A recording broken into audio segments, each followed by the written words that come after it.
বন্ধুরা, আপনাদের সবাইকে স্বাগত জানাই আমাদের চ্যানেলের সম্পূর্ণ নতুন একটি ভিডিওতে, যেখানে আজকের এই ভিডিওতে আমরা কথা বলতে চলেছি বলিউডের তরফ থেকে রিলিজ হতে চলা একটি লেটেস্ট মুভি সম্পর্কে, যার নাম হলো তেরে ইশক মে।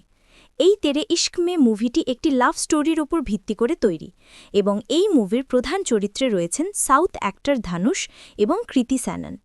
এর সাথে আপনারা যদি এর আগে ধানুষের রাঞ্জানা মুভিটি দেখে থাকেন এবং যদি সেই মুভিটি আপনাদের ভালো লেগে থাকে, তবে এই মুভিটিও আপনাদের অবশ্যই ভালো লাগবে।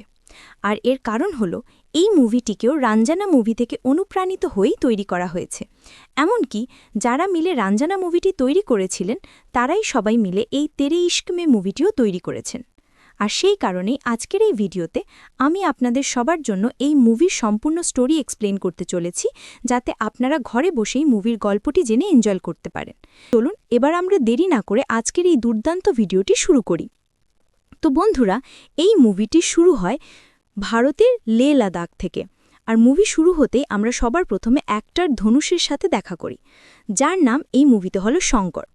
আমরা জানতে পারি যে শঙ্কর ইন্ডিয়ান এয়ারফোর্সের একজন ফ্লাইট লেফটেন্যান্ট, এবং শুধু তাই নয়, এই পুরো লে লাদাখ রিজিয়নের মধ্যে যতজন ফাইটার রয়েছেন তাদের সবার মধ্যে শঙ্করই সেরা।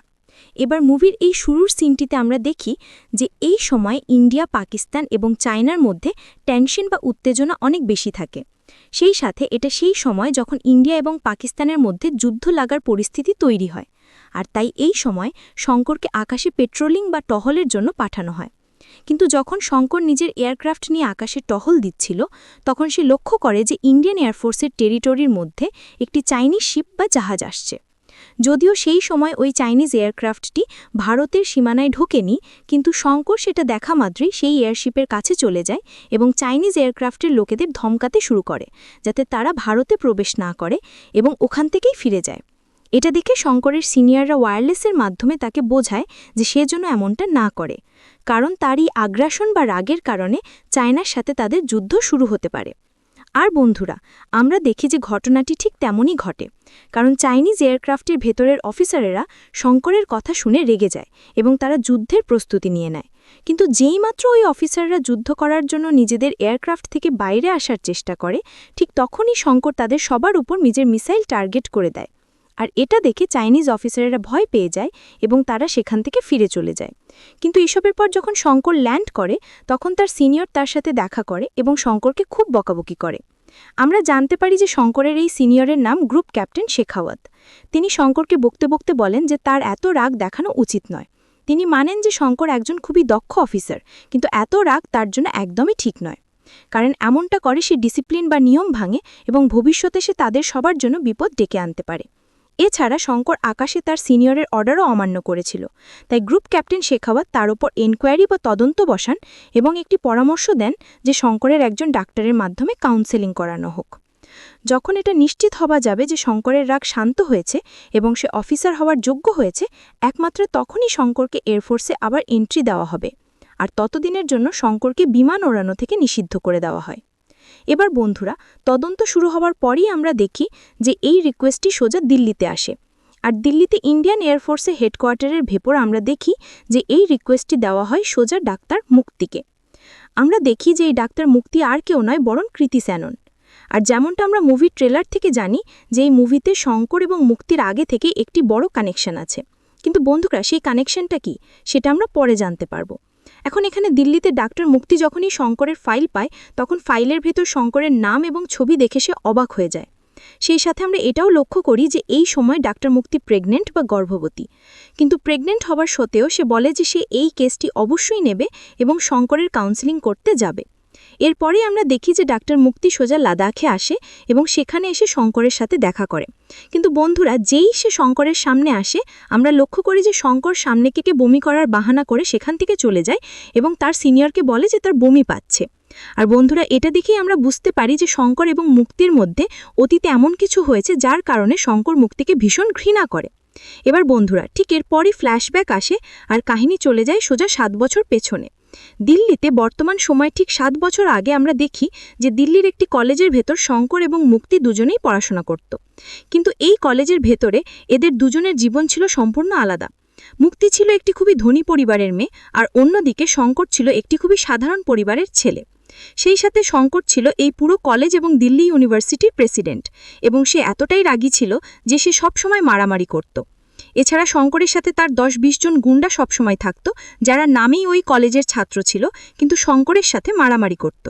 কিন্তু শঙ্করের থেকে সম্পূর্ণ আলাদা ছিল মুক্তি। সে ছিল খুবই শান্ত স্বভাবের মেয়ে, এবং সে সাইকোলজি বা মনোবিজ্ঞান নিয়ে পড়াশোনা করত। এখন এই কলেজের ভেতরেই মুক্তি একটি থিসিস তৈরি করে, তাও আবার ভায়োলেন্স বা হিংসতার ওপর। এই থিসিসে সে মূলত 2200 পৃষ্ঠার একটি প্রজেক্ট তৈরি করে, যেখানে সেটা শিক্ষকদের সামনে প্রস্তাব রাখে যে সাইকোলজি ব্যবহার করে আমরা যে কোনো মানুষের ভেতর থেকে হিংসাটা শেষ করতে পারি।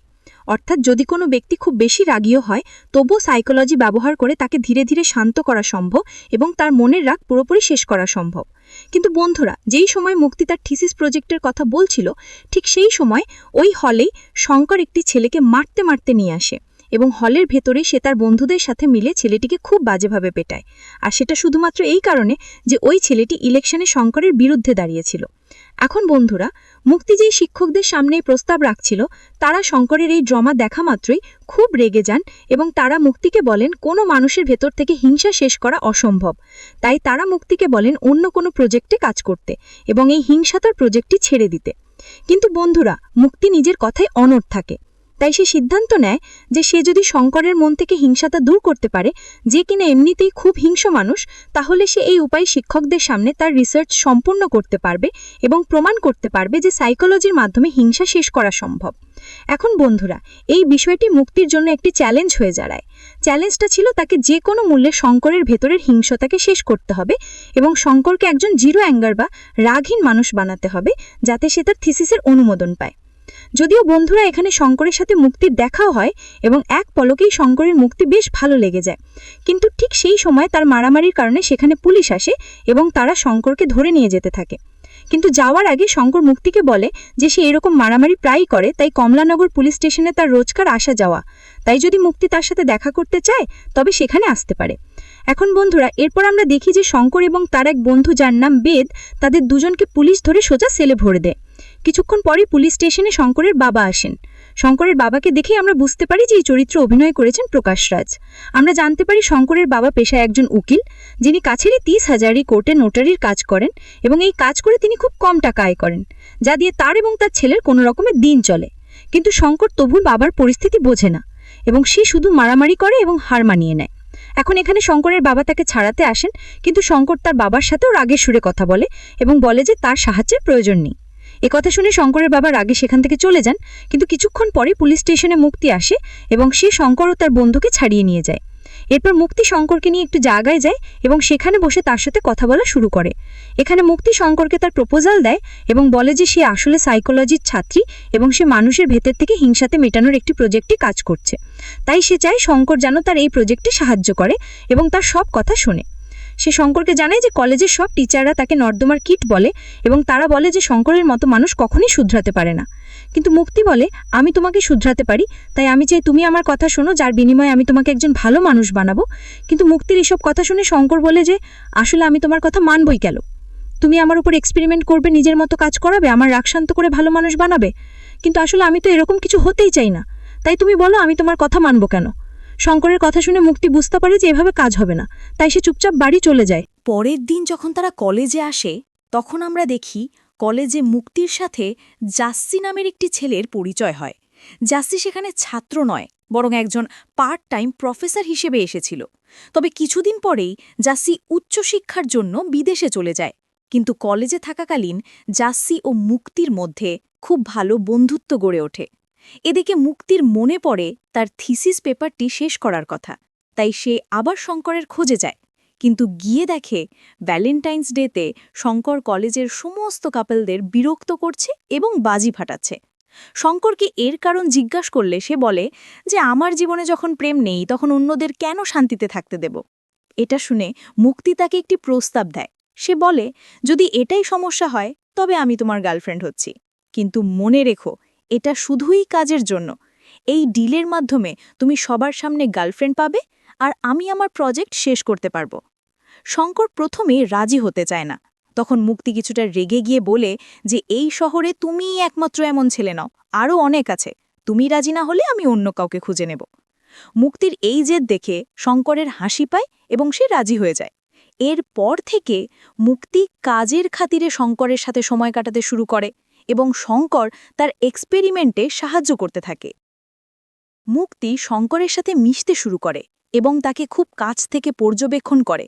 সে জানতে পারে শঙ্করের রুটিন, পছন্দ অপছন্দ এবং ঠিক কোন কথায় তার রাগ হয়। এভাবে দেখতে দেখতে 2 মাস কেটে যায়। এই সময়ের মধ্যে শঙ্করের মনে মুক্তির জন্য গভীর ভালোবাসা জন্মাতে শুরু করে, কিন্তু মুক্তির মনে শঙ্করের জন্য তেমন কোনো অনুভূতি ছিল না। সে পুরো বিষয়টিকে শুধুমাত্র তার কাজের অংশ হিসেবেই দেখত। তবুও মুক্তির প্রভাবে শঙ্করের স্বভাবে অনেক ইতিবাচক পরিবর্তন আসতে শুরু করে। কিন্তু 2 মাস পর হঠাৎ একদিন একটি ঘটনা ঘটে। শঙ্করের সবচেয়ে কাছের বন্ধু বেদের সাথে বাসের কন্ডাক্টরের ঝগড়া হয়। এই খবর পেয়ে শঙ্কর তার বন্ধুদের নিয়ে সেখানে যায় এবং রাগের মাথায় বাস ভাঙচুর করে। খবর পেয়ে মুক্তি দৌড়ে আসে এবং শঙ্করকে থামায়। সে শঙ্করকে সতর্ক করে বলে, তুমি যদি আরেকটু রাগ দেখাও তবে আমার থিসিস রিজেক্ট হয়ে যাবে আর আমার 2 মাসের পরিশ্রম নষ্ট হবে। তাই কথা দাও তুমি আর কারো গায়ে হাত তুলবে না। ঠিক তখনই কলেজে টিচাররা সেখানে চলে আসেন। পরিস্থিতি সামাল দিতে মুক্তি সবার সামনে কন্ডাক্টরকে শঙ্করকে চড় মারতে বলে। আমরা দেখি কন্ডাক্টর শঙ্করকে চড় মারে, কিন্তু শঙ্কর পাল্টা কোনো প্রতিক্রিয়া দেখায় না। সে চুপচাপ সেই অপমান সহ্য করে নেয়, কারণ শঙ্কর মনে মনে মুক্তিকে ভালোবেসে ফেলেছিল আর তার সম্মানের জন্যই সে নিজেকে শান্ত রাখে। পরে শঙ্কর মুক্তিকে বোঝায় যে সেই এই অপমান শুধুমাত্র মুক্তির জন্যই সহ্য করেছে। পরের দিন কলেজে মুক্তির থিসিস পেপারে টিচাররা সই করে দেন। মুক্তি পাশ করে এবং তার ডক্টরেট ডিগ্রি নিশ্চিত হয়। খুশিতে সে শঙ্করকে জড়িয়ে ধরে ধন্যবাদ জানায়। তখন শঙ্কর আবেগপ্রবণ হয়ে নিজের মনের কথা খুলে বলে। সে জানায় ছোটবেলায় এক মর্মান্তিক দুর্ঘটনায় সে তার মাকে হারিয়েছিল, আর সেই শোক থেকে তার মনে এত রাগ ও জ্বালা তৈরি হয়েছিল। কিন্তু মুক্তি তার জীবনে আসার পর সে বদলে গেছে। শঙ্কর বলে, মুক্তি, আমি তোমাকে খুব ভালোবাসি আর সারা জীবন তোমার সাথে থাকতে চাই। কিন্তু বন্ধুরা, শঙ্করের এই কথা শুনে মুক্তি অবাক হয়ে যায়, কারণ সে শঙ্করকে ভালোবাসত না। ঠিক সেই সময় কলেজের গেটে মুক্তির এক বন্ধু আসে। মুক্তি শঙ্করকে কিছু না বলেই সেই বন্ধুর গাড়িতে উঠে চলে যায়। শঙ্করের মন ভেঙে চুরমার হয়ে যায়। রাতে সে কষ্টে ভেঙে পড়ে। তখন তার বন্ধুরা জানায় যে ছেলেটির সাথে মুক্তি চলে গেছে সে তার ছোটবেলার বন্ধু এবং তাদের বিয়েও ঠিক হয়ে আছে। এটা শুনে শঙ্কর নিজেকে সামলাতে পারে না। সে মুক্তির কাছে গিয়ে নিজের কষ্টের কথা জানায় এবং বলে, আমি তোমাকে ভালোবেসেছিলাম আর তুমি আমাকে মিথ্যে আশা দিয়েছ। এরপর মুক্তি সিদ্ধান্ত নেয় যে সে শঙ্করের বাড়ি গিয়ে তাকে বুঝিয়ে সব মিটমাট করে নেবে। সে শঙ্করের সাধারণ বাড়িতে গিয়ে দেখে শঙ্কর তার বাবা ও বন্ধুর সাথে ডিনার করছে। বাবার সামনে মুক্তি কিছু বলতে পারে না, উল্টে শঙ্করকে পরের দিন তার বাড়িতে বাবার সাথে কথা বলতে ডাকে। শঙ্কর ও তার বাবা ভাবে হয়তো মুক্তি বিয়ের কথা বলতে ডেকেছে। তারা খুব খুশি হয়। পরের দিন শঙ্কর মুক্তির বাবার সাথে দেখা করতে যায়, কিন্তু মুক্তির বাবা শঙ্করকে তার সাধারণ চাকরি ও আর্থিক অবস্থার জন্য অপমান করেন। তিনি শর্ত দেন, আমার মেয়ের যোগ্য হতে হলে তোমাকে আইএএস অফিসার হতে হবে। তুমি যদি আইএএস প্রিলিমসও পাশ করতে পারো তবেই আমি মুক্তির সাথে তোমার বিয়ে দেব। শঙ্কর এই অপমানকে চ্যালেঞ্জ হিসেবে নেয় এবং বলে, যেদিন আমি প্রিলিমস পাশ করব সেদিনই আমি মুক্তিকে ফোন করব। এরপর শঙ্কর দিনরাত এক করে পড়াশোনা শুরু করে। 2 বার ব্যর্থ হওয়ার পর তৃতীয়বার এসে প্রিলিমস পাশ করে। পাশ করেই সে মুক্তির সাথে দেখা করতে তার বাড়ি ছুটে যায়, কিন্তু সেখানে গিয়ে সে স্তব্ধ হয়ে যায়। এই 3 বছরে অনেক কিছু বদলে গেছে। মুক্তি বিদেশ থেকে ফিরেছে এবং সেখানে জাসির সাথে তার সম্পর্ক গড়ে উঠেছে। সেদিনই ছিল তাদের এঙ্গেজমেন্ট। এই দৃশ্য দেখে শঙ্কর রাগে ও কষ্টে দিশেহারা হয়ে পড়ে। সে নিয়ন্ত্রণ হারিয়ে ফেলে এবং রাগের মাথায় মুক্তির বাড়িতে ভাঙচুর শুরু করে এবং আগুন ধরিয়ে দেয়। আগুনের ধোঁয়ার মধ্যে সে মুক্তিকে প্রশ্ন করে, আজ আমি পাশ করেছি কিন্তু তুমি তোমার কথা রাখোনি। আমি বুঝতে পারছি না আমি এখন কি করব। পুলিশ এসে শঙ্করকে গ্রেপ্তার করে নিয়ে যায়। শঙ্করের বাবা এই খবর পেয়ে ভেঙে পড়েন এবং মুক্তির বাবার পায়ে ধরে ক্ষমা চান। অনেক অপমানের পর মুক্তির বাবা অভিযোগ তুলে নেন। শঙ্করের বাবা ছেলেকে থানা থেকে ছাড়িয়ে আনেন। পুলিশি হেফাজতে শঙ্কর খুব আঘাত পেয়েছিল। বাবা তাকে স্কুটারে বসিয়ে বাড়ি নিয়ে যাচ্ছিলেন। পথে তিনি আবেগপ্রবণ হয়ে ছেলেকে ছোটবেলায় প্লেনে চড়ার স্বপ্নের কথা মনে করিয়ে দিচ্ছিলেন, কিন্তু দুর্ভাগ্যবশত তাদের স্কুটারটি অ্যাক্সিডেন্ট করে এবং শঙ্করের বাবা ঘটনাস্থলেই মারা যান। বাবার মৃত্যুতে শঙ্কর পুরোপুরি ভেঙে পড়ে। সে বাবার শেষকৃত্য করতে বেনারসে যায়। সেখানে তার এক পুরনো পরিচিতের সাথে দেখা হয়, যিনি তাকে বোঝান যে ভালোবাসার জন্য জীবন নষ্ট করা উচিত নয়। বাবার শেষ কাজ সেরে শঙ্কর গঙ্গাজল নিয়ে মুক্তির বাড়ি যায়। সে মুক্তির ভালো কামনা করে এবং বলে, আমি চাই না কোনো মায়ের সন্তান আমার মতো ভালোবাসায় কষ্ট পাক। এরপর শঙ্কর বাড়ি ফিরে আসে। তার মনে বেঁচে থাকার আর কোনো ইচ্ছে ছিল না। কিন্তু ঠিক সেই মুহূর্তে আকাশে একটি ফাইটার প্লেন উড়ে যেতে দেখে তার বাবার স্বপ্নের কথা মনে পড়ে। সে প্রতিজ্ঞা করে সে ইন্ডিয়ান এয়ারফোর্সের ফাইটার পাইলট হবে। কঠোর পরিশ্রমের মাধ্যমে সে এয়ারফোর্সে যোগ দেয় এবং লাদাখে পোস্টিং পায়। অন্যদিকে মুক্তি বিয়ের দিনই শঙ্করের গভীর ভালোবাসা অনুভব করতে পারে এবং বিয়ে ভেঙে দেয়। কিন্তু ততদিনে শঙ্কর নিখোঁজ। পরে পরিবারের চাপে মুক্তি জাস্টিকে বিয়ে করে, কিন্তু অনুশোচনা ও হতাশায় সে নিজের শরীরের যত্ন নেওয়া বন্ধ করে দেয় এবং একসময় গুরুতর অসুস্থ হয়ে পড়ে। তার ব্লাড ক্যান্সার ধরা পড়ে। গল্পের শেষে বর্তমানে ফিরে আসি। লাদাখে অসুস্থ মুক্তি শঙ্করের সাথে দেখা করতে আসে। সে অনুরোধ করে, শঙ্কর, জাসি এখন নেভিতে যুদ্ধ করছে, তুমিও এয়ারফোর্সে যুদ্ধে যাচ্ছ, আমার দিন শেষ হয়ে যাচ্ছে। আমি চাই না আমার সন্তান অনাথ হোক, তুমি যুদ্ধ থেকে সরে এসো। কিন্তু শঙ্কর বলে, দেশ রক্ষা আমার প্রথম কর্তব্য, আমি যুদ্ধে যাব এবং তোমার ছেলের বাবাকেও আমিই বাঁচিয়ে আনব। এই বলে শঙ্কর যুদ্ধে চলে যায়। যুদ্ধে শঙ্কর অসীম সাহসিকতার সাথে লড়াই করে। জাসি যখন শত্রুদের ঘেরাওয়ে বিপদে পড়ে, তখন শঙ্কর নিজের প্রাণের মায়া ত্যাগ করে। তার বিমানে আর কোনো মিসাইল ছিল না, তাই সে নিজের বিমানটা দিয়েই শত্রু জাহাজে আঘাত করে। শত্রুর জাহাজ ধ্বংস হয়, জাসি বেঁচে যায়, কিন্তু শঙ্কর দেশের জন্য শহীদ হয়। অন্যদিকে হাসপাতালে মুক্তির ছেলের জন্ম হয়, কিন্তু সন্তান জন্ম দিয়েই মুক্তি মারা যায়। এভাবেই এক অসমাপ্ত কিন্তু গভীর ভালোবাসার গল্পে শঙ্কর এবং মুক্তি দুজনেই হারিয়ে যায়। তো বন্ধুরা, এই ছিল তেরে ইশক মে মুভির সম্পূর্ণ স্টোরি।